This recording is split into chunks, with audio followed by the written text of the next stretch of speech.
My name is Kroto. I'm a professor of chemistry at Florida State University.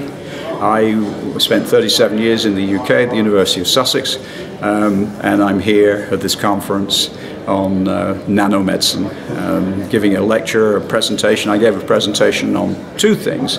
One is my perspective on nanoscience and nanotechnology, which is a wide-ranging subject, and also on educational programs on global education. Okay. First of all, what is nanoscience? It's not well understood. For me, nanoscience, and I differentiate between nanoscience and nanotechnology. Nanoscience is the fundamental aspect of it. Nanotechnology is the application, the strategic areas of nanosciences. For me, nanoscience is basically studying small systems. It's actually 21st century basic chemistry.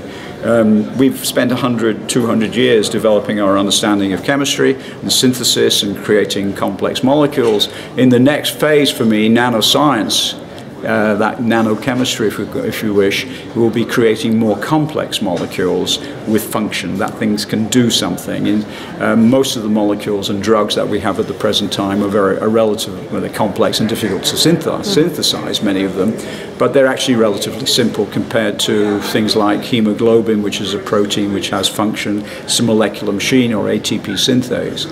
And so my perspective on this, not being an expert in medicine, by the way, is that perhaps in the next 20, 30, 50 years, we'll start to develop complex molecules, molecular machines, which have the complex ability needed to fight the enemy, which is viruses and things of this nature, and bacteria, which are really rather complex and very specialized systems. And I think it's very exciting to think about this paradigm shift in the sort of things that we can do in the future.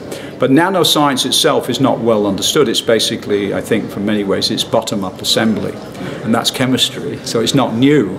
It's just a new perspective on the application of technology, in a sense. Whereas I think if we look at much of technology today, computers and lasers and stuff like that, it's top-down technology where we make something and then we carve it into the structure we want. We should be able to do it the opposite way, and by chemistry synthesize something with the architecture, the atomic and molecular architecture. And that's a very exciting prospect. And huge advances need to be made to do what we know is feasible, but whether we'll achieve those in the short term depends on getting a lot of smart young kids to get involved with this problem. Thank you very much.